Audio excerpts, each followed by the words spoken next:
Hey whiskey fans out there, we're going to review my 2023 bottle kills. I just want to share what I've been drinking so far this year. I want to start out from my least favorite to my most favorite, and the list begins with Blanton's. I do like Blanton's every once in a while. I do like some store picks out there in particular, but you know, you can't have a collection without Blanton's. Next we'll go to Blue Run. This was early in my whiskey journey. I really like this bottle a lot. I think my daughters like this because of the nice little butterfly that they have. I do have a couple bottles on my shelf that I have not opened and dove into yet. I think it's a quality whiskey, but at that $80 to $90 price range, I think that you can do better. My next bottle on the list, I think is a favorite for many. It's the Elijah Craig Toasted. Whenever I see this at a good price sitting on the shelf, I'm not going to pass it up. Very good bottle.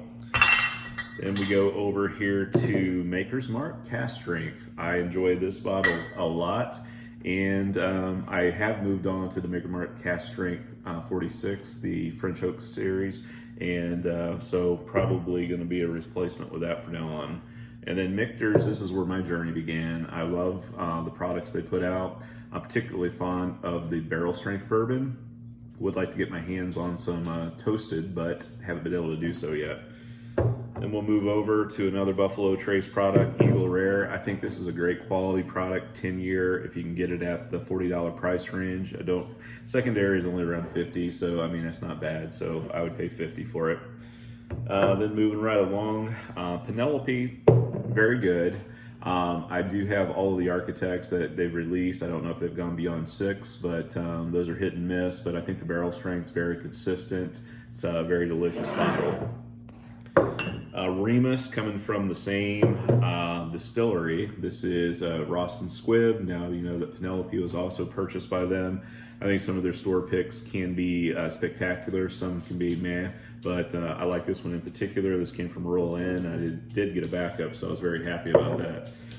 Moving right along, you can't go wrong with 1792 Full Proof. I love having these on the shelf. I've finished a few of these bottles.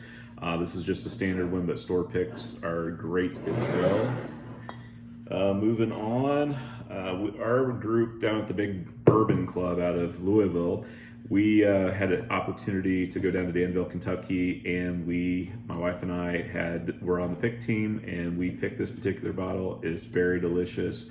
They're doing great things down there. They're expanding their campus. They just opened up or broke ground on a distillery. They have a nice rickhouse there where they are aging their own juice, but their juice has been contract distilled over at Wilderness Trail just across town, but it is spectacular.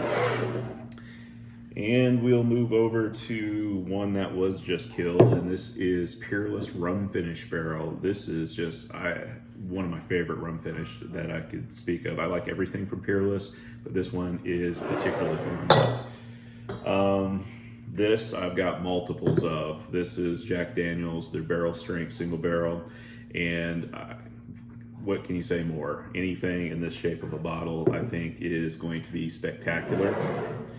And then I'm going to go to my go-to. This is my Friday night pour, the barrel strength from Old Forester. I particularly like the bourbon for breakfast. I picked this up at Merle's Whiskey down on Bourbon Row across from Old Forester. So this was a spectacular bottle. I think I had 3 or 4 of these bottles, so happy to have backups, and I usually don't pass them by. So cheers. Let me know what you're killing this year, and I'd be happy to see your list.